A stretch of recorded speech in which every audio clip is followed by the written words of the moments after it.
सरकार के minority minister साहब और होम मिनिस्टर साहब झूठ बोलते हैं और देश को गुमराह करते हैं, झूठ शब्द असत्य बोलते हैं। भाजपा ने पूरे देश में वक्फ के नाम पर कई सारे झूठ फैलाए हैं। जिस बिल को मुसलमानों के हुकूक की हिफाजत करने वाला बिल बताया जा रहा है, ब्रिगेडियर उस्मान हो या पाकिस्तान के पैटर्न टैंक उड़ाने वाला परमवीर चक्र विजेता वीर अब्दुल हमीद हो, वो भी तो इसी जमीन के लिए अपनी जान दे रहा था ना।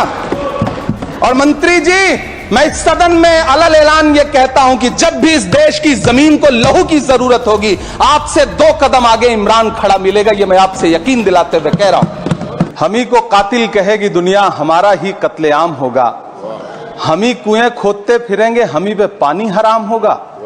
सभापति महोदय, सन 1947 में दिल्ली की जामा मस्जिद की तारीखी सीढ़ियों पर खड़े होकर के भारत रत्न मौलाना अबुल कलाम आजाद साहब ने कहा था कि मुसलमानों कहां जा रहे हो, यह है तुम्हारा मुल्क, यहां तुम्हारे आबाओ अजदाद की कब्रें हैं। उस वक्त मौलाना आजाद की ये सदाएं सुन करके लोगों ने अपने सरों की गठरियां उतार करके रख दी थी। आज उसी दिल्ली में मौजूद देश की संसद में एक बिल आया है जो हमसे उसी जामा मस्जिद की सीढ़ियों के सबूत मांगेगा, जो उन्हीं सीढ़ियों के पास अपनी कब्र में सोए हुए मौलाना आजाद को फिर से कब्र से सदा देनी पड़ेगी कि ये जो कब्र है वो मेरी कब्र है, ये किसी सरकार की जागीर नहीं है। सभापति महोदय, मैं जहां खड़ा हूं, इसी संसद भवन के सामने सड़क के उस पार अपनी कब्र में सोए हुए भारत के पूर्व राष्ट्रपति फखरुद्दीन अली अहमद की कब्र है। शायद अब उस कब्र से भी सदाएं आए कि ये कब्र मेरी कब्र है, ये सरकार की जागीर नहीं है। सभापति महोदय, मैं वक्फ कानूनों में किए जा रहे संविधान विरोधी बदलावों के खिलाफ बोलने के लिए खड़ा हुआ हूं। संविधान का आर्टिकल 14 हो, 29 हो, 30 हो, चीख चीख कर कहता है कि देश में सब बराबर के हकदार हैं। आर्टिकल 26 कहता है कि सबको अपने अपने मजहबी कामों के लिए मंदिर, मस्जिद, गिरजाघर, गुरुद्वारों का निर्माण करने का हक है और उसका रखरखाव का भी हक है।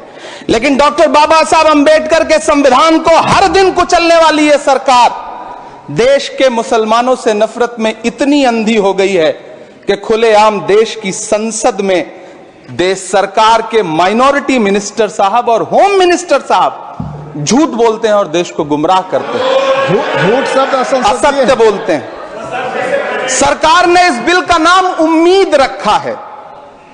मंत्री जी, कल से इसे देश के मुसलमानों के लिए नई उम्मीद बता रहे हैं। नहीं मंत्री जी, न तो यह बिल मुसलमानों के लिए नई उम्मीद है और न ही उम्मीद की नई किरण। सभापति महोदय, भाजपा ने पूरे देश में वक्फ के नाम पर कई सारे झूठ फैलाए हैं। आइए आज उनकी सच्चाई पर बात करते हैं। वक्फ ट्रिब्यूनल को ऐसे बताया जाता है जैसे वक्फ ट्रिब्यूनल कोई मजहबी खाप पंचायत हो। जिस बिल को मुसलमानों के हुकूक की हिफाजत करने वाला बिल बताया जा रहा है, उसी को पेश करने के लिए और उस पर बात करने के लिए लोकसभा में भाजपा सरकार के पास एक भी मुस्लिम सांसद नहीं है। जिस वक्त, मैं लोकसभा कह रहा हूं, सुना करिए, जिस वक्फ बिल को मुस्लिम महिलाओं को हक दिलाने वाला बताया जा रहा है, उसे संसद में पेश करने वाली पार्टी के पास न तो राज्यसभा में, न लोकसभा में, न देश की किसी विधानसभा में एक भी मुस्लिम महिला सदस्य नहीं।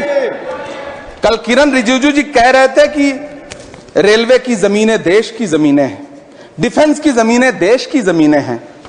हां मंत्री जी, हैं, बिल्कुल हैं।